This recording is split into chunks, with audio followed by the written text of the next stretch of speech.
I still remember sitting alone in that hospital room, listening to the steady beeping of the heart monitor while the doctor stepped out to give me a few minutes.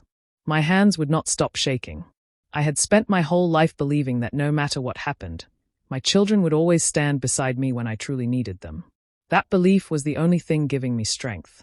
The nurse came in and smiled kindly before asking if the family member I had called was on the way. "I think so," I answered, trying to sound hopeful. She nodded and quietly left the room. I looked down at my phone. I had already called my son, Brennan. I kept replaying our short conversation in my mind. I had only told him that I needed to speak with him about something important. He sounded busy, but he said he would come after finishing a meeting. As I waited, memories filled my mind. When Brennan was little, he wanted to be the best at everything. If he wanted a new baseball glove or needed money for school trips, I always found a way. I worked extra hours at the library, skipped buying things for myself, and made sure he never felt left behind. I did the same for Merritt. She never asked for much. She was the kind of child who thanked me even for the smallest things. If there wasn't enough food left, she always insisted she wasn't hungry. Looking back, I realized she had been protecting me even as a little girl. After both of them became adults, life pulled them in different directions. Brennan climbed higher every year. Promotions, bonuses, business dinners, and a beautiful home became his new world. I was proud of everything he achieved because I believed hard work should be rewarded. Merritt's life was much harder. She worked long shifts as a waitress just to pay her bills. Even when she was exhausted, she still called every week to ask how I was doing. She never complained about her own struggles. A knock on the hospital door interrupted my thoughts. Before I could answer, the door opened. Brennan walked inside wearing a perfectly tailored navy suit. His expensive shoes clicked against the floor as he glanced around the room instead of looking at me.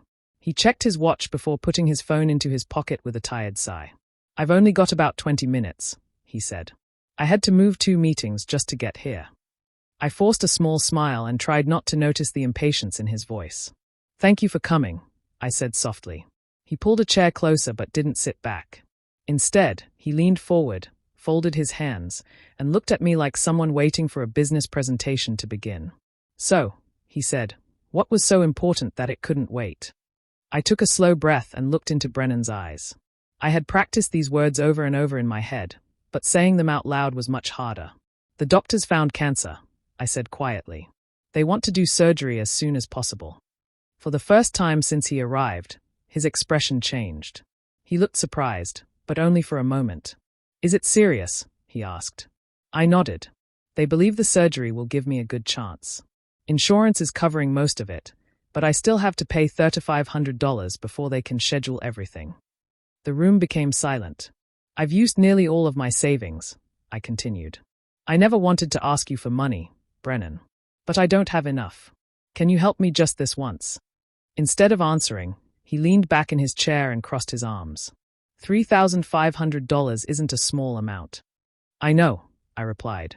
"I wouldn't ask if there were another way." He rubbed his forehead. "Mom, you have to understand my situation." I looked at him, confused. "My situation? I have money tied up in investments right now. We're also remodeling the kitchen, and I've got several business projects that need cash. Pulling out $3,500 isn't as easy as you think."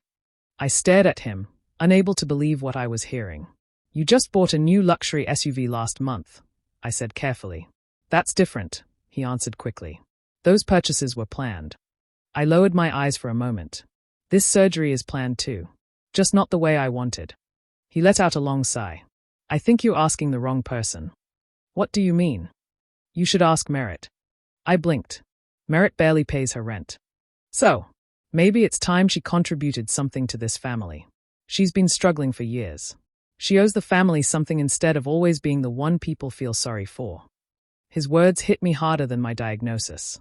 "Your sister has never owed me anything," I said softly. He shrugged. "I'm just being realistic." As he spoke, memories rushed through my mind. I remembered working late so I could pay his college tuition when scholarships weren't enough. I remembered helping him buy his first used car so he could get to work. Years later, when he found the perfect house, I emptied a large part of my retirement savings to help with the down payment because I wanted him to have a good future. Never once had I asked for anything in return. The hospital room door was slightly open. Without either of us noticing, Merit had arrived after finishing her shift. She was still wearing her waitress uniform and holding a small paper bag with food she had brought for me. She stopped just outside the doorway when she heard Brennan speaking. "I can't keep throwing money at family problems," he said. "People need to handle their own lives." I saw Merit's shadow through the glass, but Brennan never turned around. I felt tears filling my eyes. "I'm not asking you to solve my life," I whispered. "I'm asking you to help save it." He stood up and straightened his suit jacket. "Don't try to make me feel guilty, Mom. I'm not. Good. Because I'm not going to become your retirement plan." He picked up his phone, walked toward the door, and left without looking back, passing right by Merit as she stood frozen in the hallway. Neither of them said a single word. Merit stayed outside the hospital room for several minutes after Brennan walked away. She wiped her eyes before taking a deep breath and forced herself to smile as she entered. "I brought you some soup," she said softly, holding up the paper bag. I quickly wiped away my tears. "You didn't have to do that." "I wanted to." She placed the food on the small table beside my bed and sat down. Neither of us mentioned what had just happened in the hallway. She acted as if she hadn't heard a single word. Instead, she asked about the doctors, my medicine, and whether I had been able to rest. When visiting hours ended, she hugged me gently before leaving. "I'll come back tomorrow," she promised. The next morning she did something she never told me about. Before going to work, she stopped at a local bank and asked if she qualified for a small personal loan. After checking her income, the loan officer apologized and explained that her earnings were too low. She thanked him politely and walked out. She didn't give up. Over the next 2 days, she visited several more banks, hoping someone would say yes. Every answer was the same. She returned home feeling exhausted, but instead of crying, she opened an old wooden box she had kept for years. Inside was the small collection of jewelry her grandmother had left her before she passed away. Merit had always planned to keep those pieces for the rest of her life because they reminded her of happier days. The following morning, she sold every piece. The money still wasn't enough. She asked her manager for every extra shift available, even the late-night ones that nobody else wanted. For nearly 2 weeks she worked until her feet ached and her back hurt so badly that she could barely stand. She also emptied the small emergency savings account she had slowly built over several years. Then her old car started making loud noises again. The mechanic told her it needed repairs soon or it might stop running completely. She looked at the estimate, folded the paper, and quietly placed it back into her purse. "It can wait," she said. Little by little, she counted every dollar she had managed to save. When she finished, the total came to exactly $3,500. The next afternoon she came to my hospital room carrying a plain white envelope. She smiled as she placed it beside my bed. "What's this?" I asked. "Open it." My hands trembled as I looked inside. Stacks of bills filled the envelope. I stared at her in complete shock. "Merit, where did this come from?" She reached over and gently held my hand. "It's for your surgery." I felt tears running down my face. "You needed this money. You can barely afford your own life." She squeezed my hand a little tighter. "You gave me life," she said with a warm smile. "This is the least I can do." At that very moment, miles away in a downtown Seattle office, Brennan was celebrating a major business deal with his co-workers, completely unaware that the sister he looked down on had just saved their mother's life. The surgery went well, and the doctor told me they had removed the cancer they could see. It was the news I had been praying for, but recovery was much harder than I expected. Some mornings I could barely sit up without feeling weak. Even walking across the room left me tired. The treatments that followed drained what little energy I had left. Through all of it, Merit never stopped showing up. She came before work, after work, and sometimes during her lunch break just to make sure I had everything I needed. If my refrigerator was empty, she filled it.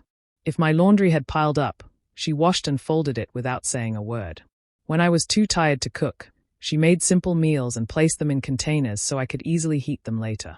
She kept track of my medicine, drove me to every doctor's appointment, and patiently sat beside me during long hours at the treatment center. The medical paperwork confused me more than anything else. Insurance forms, bills, appointment schedules, and prescription information seemed to cover my kitchen table. "I'll take care of it," Merit said one evening. She spent hours calling insurance offices, organizing documents, and writing down every important date so I wouldn't have to worry. I knew she was exhausted. The dark circles under her eyes grew deeper every week, but she never complained. One afternoon, a delivery man arrived with a large bouquet of expensive flowers. Attached to it was a small card. It simply read, "Hope you feel better soon." There was no personal message. No memory. No words of encouragement. The signature looked typed instead of handwritten. I quietly placed the card back into the envelope and thanked the delivery man. Days turned into weeks. Brennan rarely called. When he did, the conversations lasted only a few minutes before he said he had another meeting to attend. A few months later, our family gathered for a cousin's birthday dinner. Brennan arrived dressed perfectly, carrying an expensive gift and greeting everyone with confidence. Several relatives praised him for being so successful. He accepted every compliment with a smile. "I'm doing my best to look after Mom," he said loudly enough for everyone nearby to hear. I stayed silent. No one knew who had been sitting beside my hospital bed during the hardest days. No one knew who had driven me to treatment before going straight to work. As the evening continued, little moments caught my attention. When an elderly aunt needed help standing, everyone looked toward Merritt. When the children spilled drinks, Merritt quietly cleaned the mess. When someone asked if I needed another chair because I looked tired, Merritt had already brought one before anyone else moved. She never asked for attention. She simply noticed what people needed and did it. Watching her that night changed something inside me. For years I had believed success could be measured by a career, a large house, or a growing bank account. Now I understood how wrong I had been. Real love was not measured by income. It was measured by the quiet sacrifices no one applauded, the time someone freely gave, and the willingness to stand beside you when there was nothing to gain. A few months after my surgery, I finally started feeling stronger. I still became tired easily, but I could cook simple meals, water the flowers on my porch, and enjoy quiet afternoons with a book. I was grateful for every small step forward. One Saturday morning, the doorbell rang. I wasn't expecting anyone. When I opened the door, Brennan was standing there with a leather folder tucked under his arm. "Can I come in?" he asked. "Of course." He walked inside, looked around the house for a moment, and sat at the dining room table. He placed the folder in front of him but didn't open it right away. "I've been thinking about your future," he said. I smiled. "That's kind of you." I spoke with someone who understands estate planning. He opened the folder and slid several papers across the table. "I think it would be easier if you transferred this house into my name now." I looked down at the documents without touching them. "What?" "It will save time later. There will be less paperwork and fewer problems." I slowly looked back at him. "This house is still mine." "I know," he replied calmly. "But planning ahead is the smart thing to do." I remained silent. He continued speaking as if everything he was saying made perfect sense. "You don't have to worry about maintaining the property forever. I'll handle everything." I glanced at the papers again. "And Merritt?" I asked. He shrugged. "She doesn't really need to be part of this." I stared at him. "Why would you say that?" "Because she's never been financially successful. Giving her part of the house won't help anyone. She'll probably sell it anyway." His words settled heavily between us. "Merritt has never asked me for this house. That's not the point. It is to me." He leaned forward. "I'm trying to protect what's valuable." I folded my hands together. "What exactly are you protecting?" "Our family's assets." I looked around the living room. Every wall held memories. The height marks where my children had grown up were still hidden inside the hallway closet. The garden outside had been planted by their father years before he passed away. This house was more than property. It was my home. Then Brennan said something I never expected to hear. "Honestly, after everything you've been through, maybe spending all that money on surgery wasn't the best decision anyway." I felt my heart sink. "What did you just say?" He looked away for a second. "I'm just saying, you're not young anymore. Sometimes people have to accept reality." For a moment, I couldn't find the words to answer. The son who refused to help pay for my operation was now questioning whether saving my life had even been worth it. He gathered the papers and pushed them closer to me again. "You don't have to decide today," he said. "Just think about it." I looked at the folder but made no move to open it. For the first time, I realized Brennan wasn't visiting because he was worried about me. He was worried about what might happen to my house. As he left that afternoon, I stood at the window and watched him drive away. Deep inside, I knew something had changed forever, even though I still didn't know the real reason he had become so determined to claim my home. A week after Brennan visited with those papers, I made a decision of my own. Instead of sitting at home thinking about everything he had said, I called an attorney recommended by one of my neighbors. His name was Corwin Hale. We met in his quiet office on a rainy Tuesday morning. After introducing himself, he asked how he could help me. I need to update my estate plan, I said. He nodded and placed a notebook on the desk. Tell me what has changed. For several minutes, I explained everything that had happened during my illness. I spoke about my surgery, my recovery, and the different choices each of my children had made. He listened without interrupting. When I finished, he asked one simple question. What do you believe is fair? I thought about it carefully before answering. For years I planned to leave everything equally to both of my children. I paused. But equal isn't always fair. He nodded slowly. I understand. I don't want my decisions to come from anger, I continued. I want them to come from truth. Together we reviewed every part of my estate. I decided my home, savings, and personal belongings would be placed into a trust for the child who had stood beside me when I needed help the most. It wasn't about money. It was about loyalty, kindness, and sacrifice. Before leaving the office, I asked Corwin for one more favor. I want to write a letter. A personal letter. Yes. He handed me several sheets of paper. I spent the next hour writing every important detail I could remember. I wrote the dates of my doctor's appointments. I listed the hospital bills. I included copies of receipts showing who had paid for my surgery. I described every visit Merritt had made during my recovery and every moment Brennan had chosen to walk away. I didn't insult either of them. I simply wrote the truth exactly as it happened. When I finished, Corwin placed the letter with my legal documents. It will stay sealed until the proper time, he said. Thank you. As the weeks passed, life became quiet again. Merritt continued visiting often, never asking about my will or my finances. She seemed happiest just sharing coffee with me on the porch. Brennan called from time to time. He always sounded confident. He talked about new opportunities, future projects, and business plans that would make him even more successful. But something in his voice had changed. Sometimes he sounded distracted. Sometimes he ended conversations suddenly, saying another call was coming in. I later learned he had made several risky investments, believing they would bring huge profits. Instead, they quietly began losing money. Bills started piling up behind the scenes. Loans became harder to manage. Still, he told no one. To the outside world, everything looked perfect. I knew none of those details then. I simply focused on living each day with peace. I never tried to punish Brennan for the choices he had made. I believed life had a way of revealing a person's character without anyone needing to seek revenge. So I stayed silent, trusted my decisions, and let time do what anger never could. Several months passed, and life settled into a peaceful routine. My health continued improving, and I slowly returned to doing the things I enjoyed. Merritt still visited often, never because she wanted anything, but simply because she cared. Then, without warning, Brennan started calling more frequently. At first, I thought he had finally realized how much time we had lost. He asked how I was feeling. He wanted to know if I needed groceries. He even offered to stop by for coffee. His sudden interest surprised me, but I welcomed him into my home anyway. The next Saturday, he arrived carrying 2 grocery bags and a bouquet of fresh flowers. I thought these might brighten your day, he said with a smile. Thank you, I replied. He helped put the groceries away and even fixed a loose cabinet door in the kitchen.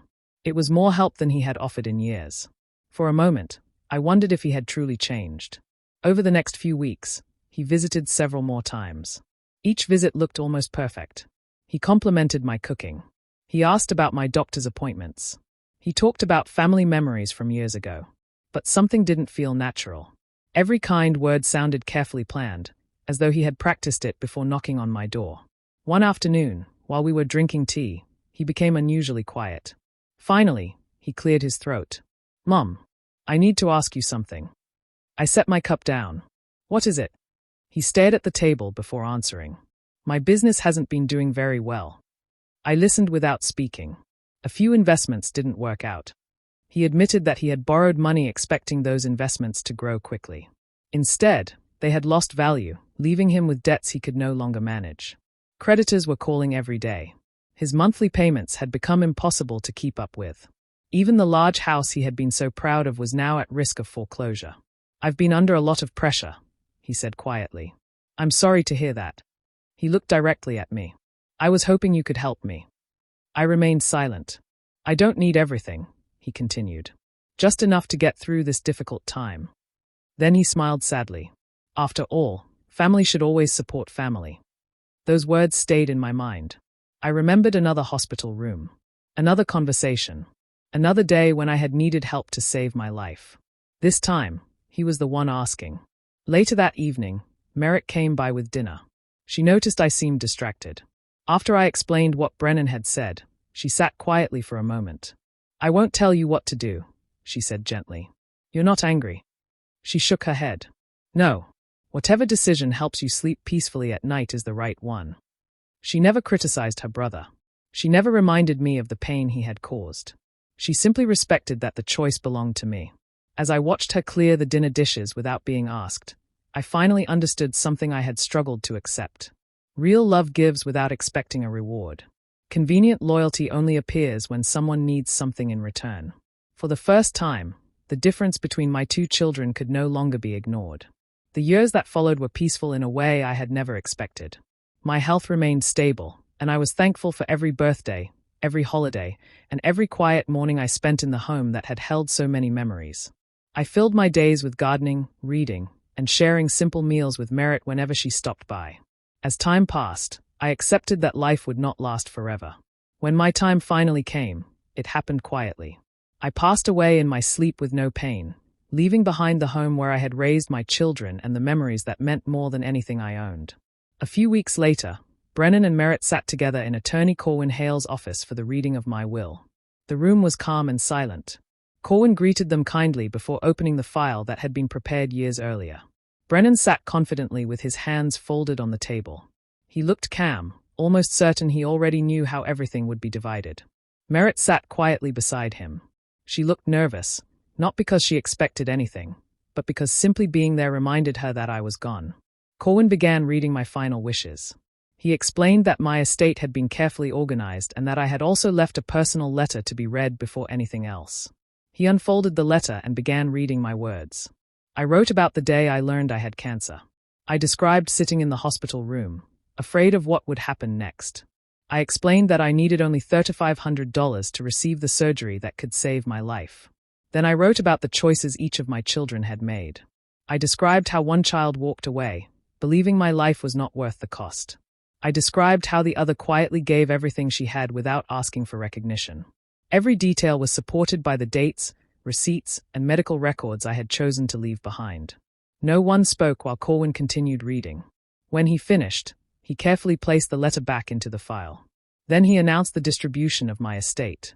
My home would belong to Merritt. My savings would also go to her. The family heirlooms, including the keepsakes that had been passed down through generations, were left in her care. Brennan remained perfectly still. Finally, Corwin reached for a small wooden box sitting on the corner of his desk. This was left specifically for you, he said. Brennan opened it slowly. Inside were childhood photographs, a few small keepsakes from happier days, and one folded handwritten note. He unfolded the paper with trembling hands. Only one sentence was written on it. Success without compassion is failure disguised as achievement. He stared at those words for a long time.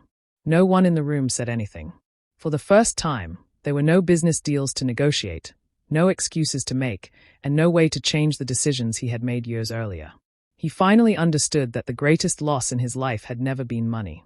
It was the trust of the mother who had loved him without conditions until the day he chose not to love her back when she needed him most. A few days after the reading of the will, there was a knock on the front door of the house that had once belonged to our mother. Merritt opened the door and found Brennan standing on the porch. He looked very different from the man who had always arrived wearing expensive suits and carrying himself with confidence. His clothes were neat but simple. The confident smile was gone. Dark circles rested beneath his eyes, and he looked tired in a way that had nothing to do with lack of sleep. "Can we talk?" he asked quietly. Merritt stepped aside without saying a word. He walked into the living room and looked around. Everything was almost exactly as our mother had left it. The family photographs still stood on the shelves. Her favorite chair remained beside the window. For a long moment, neither of them spoke. Finally, Brennan broke the silence. "I know I don't deserve your time." Merritt waited patiently. "I've lost almost everything." He admitted that the foreclosure had gone through and that he had been forced to leave his mansion. Most of his savings were gone, and he was staying in a small apartment while trying to rebuild his life. I was hoping. He stopped for a moment before continuing. Maybe you could help me. What kind of help?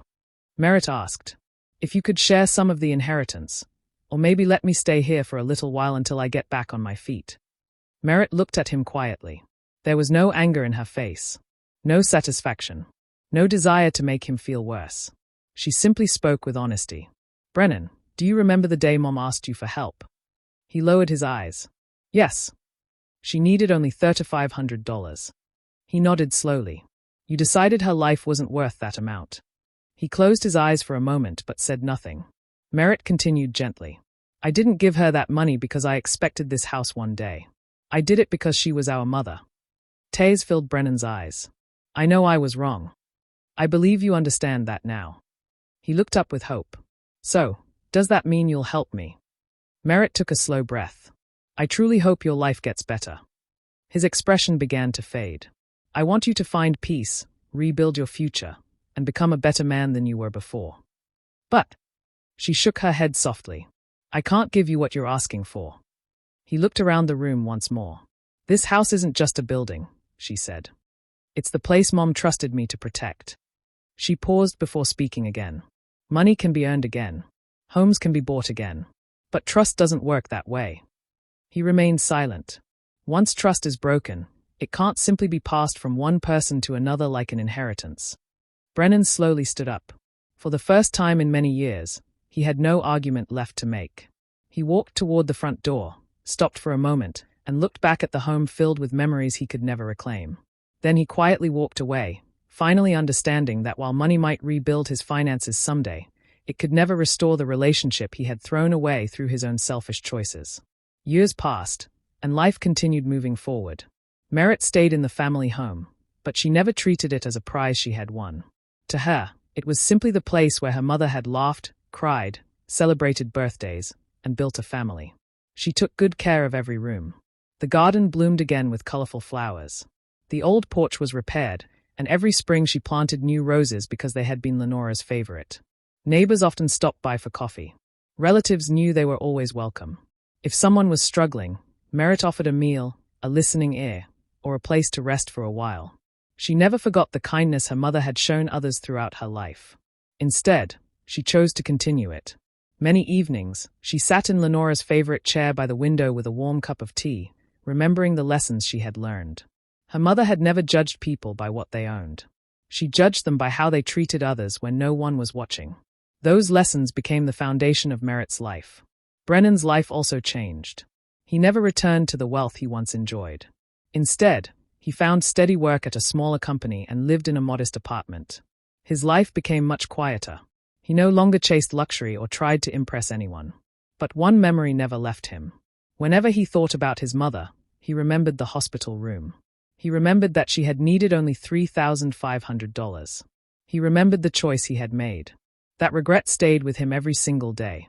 As the years passed, people who had known Lenora often shared her story with others. It wasn't told because of the inheritance. It wasn't told because of the money. People remembered how one daughter quietly sacrificed everything she had to save her mother's life. They remembered that true love showed itself through actions, not promises. Many families who heard the story found themselves thinking differently about their own relationships. Some called their parents more often. Others forgave old arguments before it was too late. Lenora's life continued touching people even after she was gone. In time, Brennan accepted that some mistakes could never be undone. He stopped blaming others and took responsibility for the choices he had made. Although he carried regret, he also learned an important lesson that came too late to change the past. Merritt never celebrated his downfall. She never spoke badly about him. She simply continued living the way her mother had taught her, with kindness, honesty, and compassion. Looking back, it became clear that the greatest inheritance Lenora left behind was never her house, her savings, or the family heirlooms. It was the example she set through her life. The greatest revenge was never revenge at all. It was seeing love outlive greed. It was watching kindness become stronger than selfishness. And in the end, the daughter everyone once underestimated became the richest person in the family, not because of what she inherited, but because she possessed something money could never buy, a heart that never stopped choosing love.